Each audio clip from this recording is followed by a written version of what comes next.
What's up, guys? This is Kalo, and normally I'm here to give you the lowdown on all things gaming, but we are back for another episode of the Cutting Board, and we are coming fresh off the Xbox Developer Direct. But before we get into all that, react to all the news, especially the news playing right beside me, I'm joined by John Hanson. Why don't you say what's up?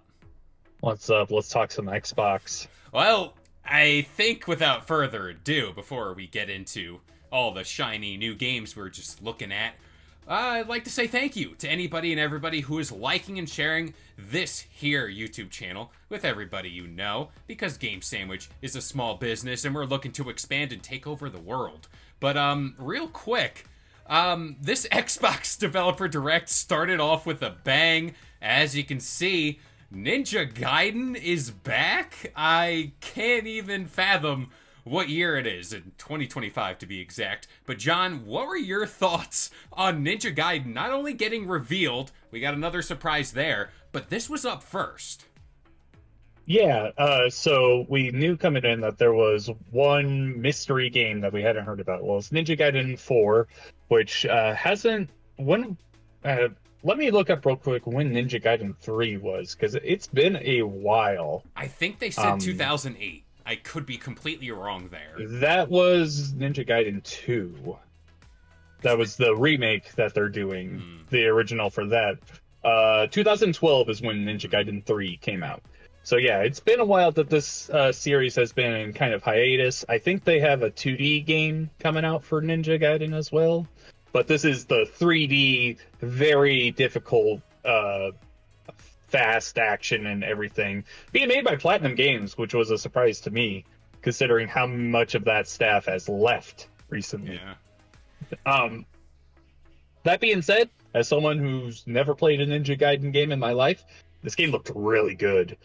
Looked very fun, very fast. We've got two ninja guys. Of course, you got Ryu Hayabusa, who's the guy that's been there since the NES days, and then a new one. I can't remember his name. Yamoto or something like that. I can't remember. But both of them looked really cool. They have slightly different combat moves and all that. But yeah, overall, I was very impressed with this.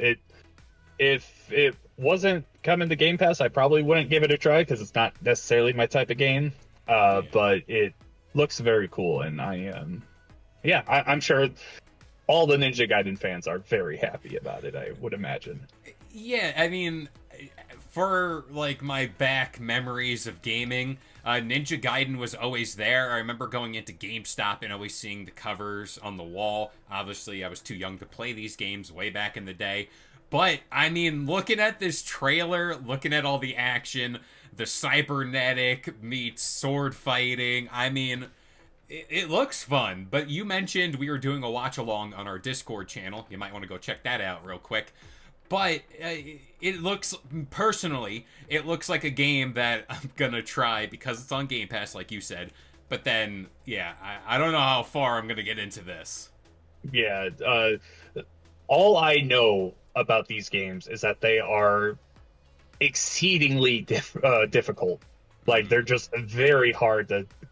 They're essentially the Dark Souls before Dark Souls, I believe. Like, I think these were the challenging game for people to get into. I don't know how that applies to today in a world where From Software's Souls games are so adored and everything. I would imagine there's some kind of formula in there that they're taking from the Dark Souls games. Some of the boss fights they showed, I was like, okay, this feels like something that would be in a From game. But yeah, it looked really cool. And like I said, I'm sure there's a lot of people that are very happy right now. And just to kind of close out Ninja Gaiden real quick, we always talk about Xbox exclusives, blah, blah, blah. Do you see Ninja Gaiden moving forward? Because now we're going to be getting 4. We're getting that remake with Black. Do you see Ninja Gaiden kind of climbing the ranks as far as Xbox IP goes and maybe being a mainstay moving forward? Or is this kind of like, here, it's been a while for this, here's 4, and we're going to kind of put that to rest after it? I'm not sure because, well, we got Ninja Gaiden 2 Black, which seems to be a remake of that game today. It's available right now, and Right now. that game started out as an Xbox 360 exclusive. I think that's mostly why we're getting this announcement now. I fully expect both of these games, the 2 remake and Ninja Gaiden 4, to come to PlayStation and PC, um, not too long after release. I just don't see a world where these are only Xbox games going forward. I think there's the lineage there to be like, hey, yeah, bring it to Xbox first, but I think they will eventually come to PlayStation and PC. Well, actually, they'll already be on PC, but Yeah. PlayStation, I could definitely see it coming too. That's just a console I see. Like, if you had to just present this trailer to me and, like, not really knowing much about gaming, I'd be like, yeah, PlayStation game? Probably. I don't know. But yeah, it fits the mold like you said. But, yeah, this was a very big surprise, especially with the Shadow drop. And everything we talk about today, obviously, Game Pass, day one. You love to see it. More content, more games. Again, Game Pass just keeps getting better, but we'll see. The only thing I'm really upset about is, and I guess we should save this for last, but whatever. No banjo today. But I digress. We're You gotta wait. I gotta Uh, wait. I gotta wait. it was just last year that Toys for Bob cut off. It's gonna be a few years, but I'm hopeful. We'll see. We'll see. Now, I want to move on to a game I have been looking forward to.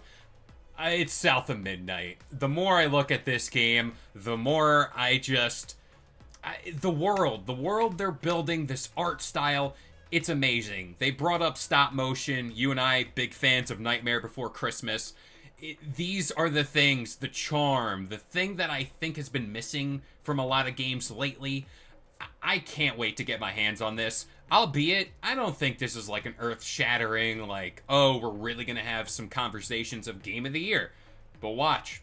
December, we might be talking about that. But I think the charm is here.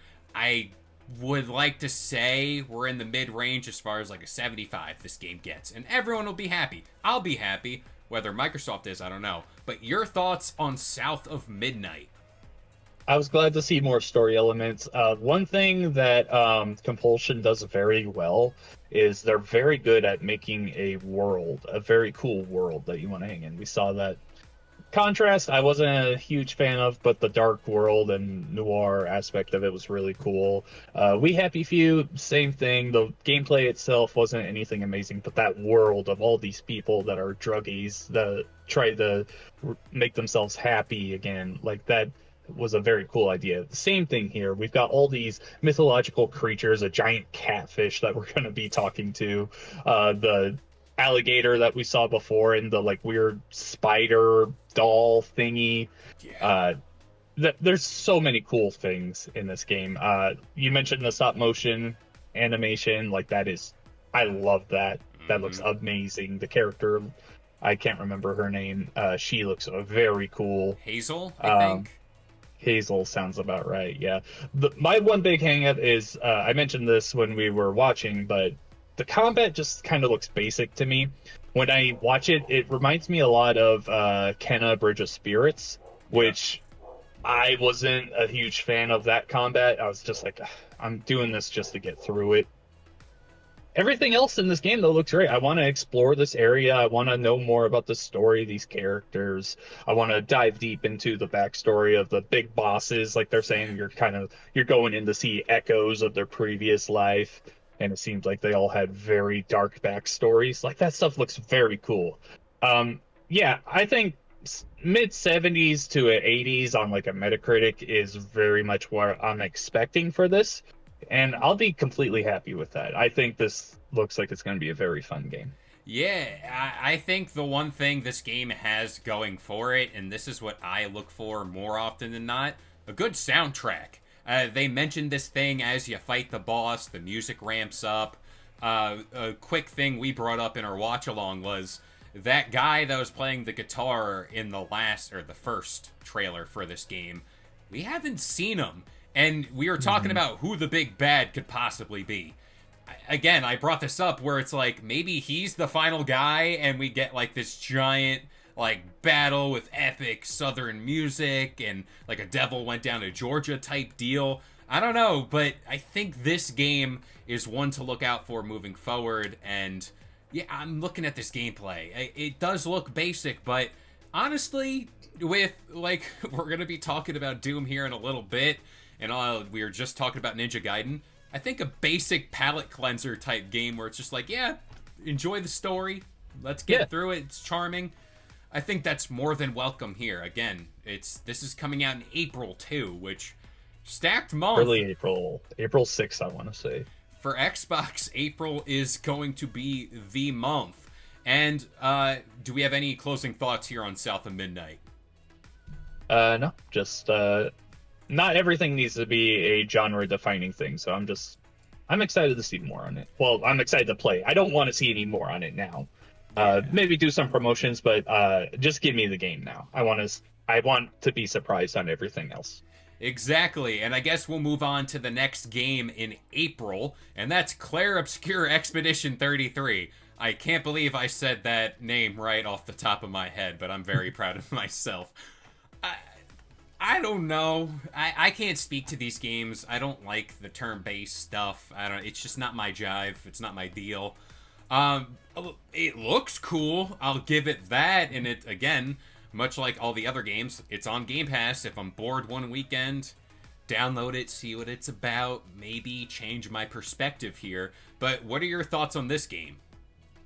Yeah, so I completely forgot about this game. It was announced last year during Xbox's summer showcase, and every time someone mentioned it, like leading up to this direct, I was like, I don't remember this game at all. Now that I'm seeing it, I'm like, okay, this very impressive for what it seems to be a small team putting it together. I think it's Sandfall Interactive is what they're called, from France. Very impressive visuals. The characters look interesting. All that stuff looks good. I'm with you typically on the turn-based stuff that it's not necessarily something I jump into outside of like Pokemon.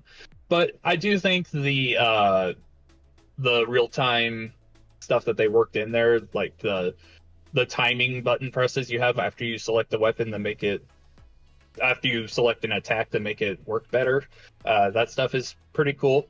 It's definitely something I'm gonna give a try. This looks like a pretty beefy game. Like, yeah. It's very much inspired by old JRPGs, which just tells me, oh, if you want to get the full experience from this game, you have to play for dozens and dozens and dozens of hours, which is typically not something I want to do unless a game really captures me. I'm not sure if this game will be able to do that for me, but it looks impressive. That much I will say. The story is very cool. The it's like a counting down number, and if you're older than that number, you just die instantly. Like, that stuff is pretty cool.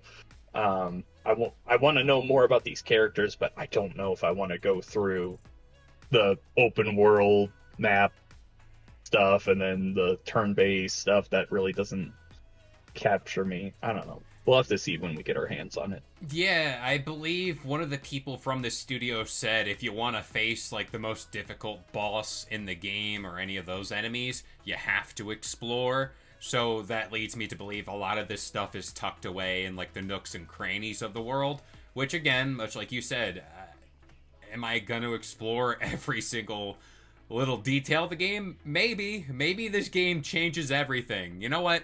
I'm going to go into it positive and just kind of take it for what it is. But I think that leads us to the piece de resistance. Doom: The Dark Ages. Oh my gosh. You know what? I'm not gonna yap. John, you can take this one. God, I am so excited for Doom: The Dark Ages. This is one of my most anticipated games for this year. I love Doom 2016 and Doom Eternal, which came out in 2020. And this is a prequel to that. More story elements have been incorporated into the game itself. You don't have to do the codex reading thing to like find it, everything that the game wants to tell you. But first and foremost, the king here is the gameplay, the combat.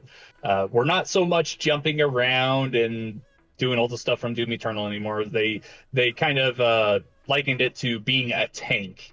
Like Yes. you're going at these guys head on. You've got your shield saw that. Oh my God, I'm so It's excited so to play with cool. this. You can throw it around the Captain America shield. You can like throw it into certain pieces of the environment, and then instead of the magnet pulling it back to you, it pulls you to it so you can get Hmm. across gaps. Like that was so cool. I wasn't expecting to see that. The guns look amazing. Of course, we got that one where there's the skulls in it and it grinds them away and shoots the pellets out. Oh, The super shotgun was in there. There's like three different melee weapons now. There's like a thunder fist, a mace, and I can't remember the other thing right now. what's the It was like, ball? The ball. well, that was um a flail The thing, flail. but there was like a spike bat thing. I don't remember. It has spikes. Um, Everything's got spikes in this game. it was a lot of spikes, a lot of God. Like, just look at the fucking battlefields you're looking through here. Like, this is exactly what I want from a Doom Cool. game set in a medieval setting. Like, Oh, this is amazing. yeah. I cannot wait. I'm glad that they've got the like parry and counter system back from Doom Eternal, where if it's green, you can counter it and hit them hard. The glory kills are back, but seems to be in a slightly different way than they've been in the last couple of games. Uh, yeah, I cannot wait to play this. Like when this comes out, May 15th, like this is going to be all I think about for a good couple weeks, I think. It's gonna be our Roman Empire. And the one little detail they added about this game, there's gonna be sliders that do affect the gameplay. If you want it to be more fast paced, if you want damage to affect you a certain way, I think that's nice. I think this is a series in Doom that a lot of people want to get into and might be afraid to just because of how different it plays compared to other games on the market. So, again, with this being a prequel, they said this is the game to get into if you really want to get into Doom. And I think that works in favor of it a lot because it's like the new Doom game, even though it's a prequel.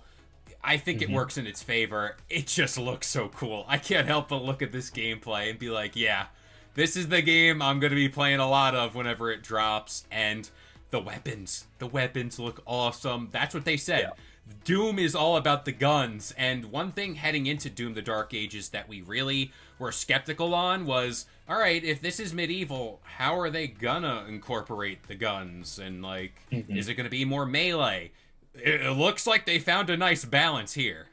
Hmm. Yeah. The one thing I'm glad about is even though it's a medieval setting, we do have some guns that are very like inspired by that time, like the skull crushing one. But there's guns like that's being shown here right now, which is like a Tesla cannon kind of thing, where it's shooting electric bolts out that chain off to other people, other enemies. And then of course we've got the super shotgun. Like I'm glad that they're still keeping that focus on guns. That is the best possible thing I could ever see in this game. And again, the music. I mean, come on. Like, I It's compared this to, like, White Monster and Creed.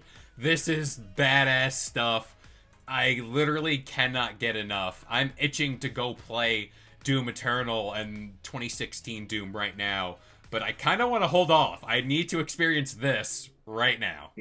I highly recommend playing those old ones if you haven't touched them before. But the for the soundtrack, it is disappointing that Mick Gordon's not back. His work in 2016 and Eternal were just amazing. Uh, you'll see once you play those. This is definitely different. It still sounds very good though. So yeah, I'm pretty excited for it. Now, the one thing we were kind of sitting there, I mean, unless we have any more to talk about Doom, some weird thing at the end where Tom Henderson kind of tweeted out, like, hey, there might be more here. No Oblivion. No Oblivion. I mean, I want to say that that's going to be at the Xbox Summer Showcase, because you can't have that many rumors come out and just it not be a thing, right? Am I too crazy to say that, or is There's Oblivion still kind of there's too much smoke here for there not to be an Oblivion remake. I think there could be an appearance at the Xbox Summer Showcase. I also wouldn't be surprised though if like just one day during the spring, they just posted on social media and it's like, hey, this is coming out in 2 weeks, something like that. Yeah, that would be. I mean, a little. There's no fanfare around that or anything, but I mean, it's a remake slash remaster of a game that came out 18 years ago, I think. Yeah, and then I think would be remiss. It's a developer direct. Square Enix. When are we getting those games on Xbox? I heard countless rumors heading into this that hey, like something's brewing between Xbox and Square Enix. Do you think that they just kind of say it on their own accord and not through this? I feel like if this was going to happen here, they'd make a bigger deal out of that. Yeah, that announcement again could come at any time. That could just be Square Enix posting on social media, hey, Final Fantasy VII Remake and Rebirth are coming to Xbox. Yeah. Like, I could just see that happening. Final Fantasy 16 comes out this summer.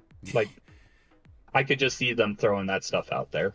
So, but all in all, to kind of wrap up this here show, we're feeling good about 2025 for Xbox, or is there things to get excited about now? Oh yeah, for sure. We've all known that this was the year. Now we've got the first half for Xbox laid out. We've got Avowed coming in February. Nothing in March. April has South of Midnight and Clair Obscur 33. May is Doom the Dark Ages. And then we go into June with the Xbox Summer Showcase. And there, I am highly expecting to see Fable. And I very much hope that is their big holiday game. Probably November, I would guess, but maybe October. That would hit so hard. And then there's got to be like another thing or two that I'm completely forgetting about that's set to come out this year. I don't think State of Decay 3, although I would love it. I really want that game to come out. Call of Duty? We haven't heard. Well, of course, Call of Duty. Yeah, we got to count that as an Xbox series now, I guess. What's the Contraband we haven't heard of in forever. Wishful thinking now. It's like that and Hollow Knight. I don't know where they're going to be, but they're going to be somewhere. So yeah, Xbox is setting itself up to have a pretty big year. How fanboys see that, since a lot of these games aren't going to be exclusive for very long, we'll see. We shall see, but I like the show. I always like getting this look at the games I like, just because it's like, how do these things happen? Like, we sit here and we talk about, budget cuts, AAA games, production, delays. These are the people behind our favorite games and the creation process. Clearly, a lot goes into this stuff. But yeah, I think this year for Xbox is going to be pretty damn good. And just 2025 in general for everybody. It seems like everyone's eaten this year with some good games headed our way and potentially a console. But, Yeah. Big fan of the developer directs. This is the third one. Every single one of them has been amazing to watch. This is one of the shows at the beginning of every year that I am fully looking forward to now. That's it. Well, if you want to talk more about this developer direct or some of your favorite games, consider joining our Discord. And if you like the content we put out, consider subscribing to Game Sandwich for all the latest gaming news, rumors, and reviews. But as of right now, I've been Kalo, joined by John Hanson, and we'll see you guys next time. If you enjoyed today's video and want more content just like this, consider subscribing to Game Sandwich for all your news, rumors, and reviews. And we'll see you guys next time.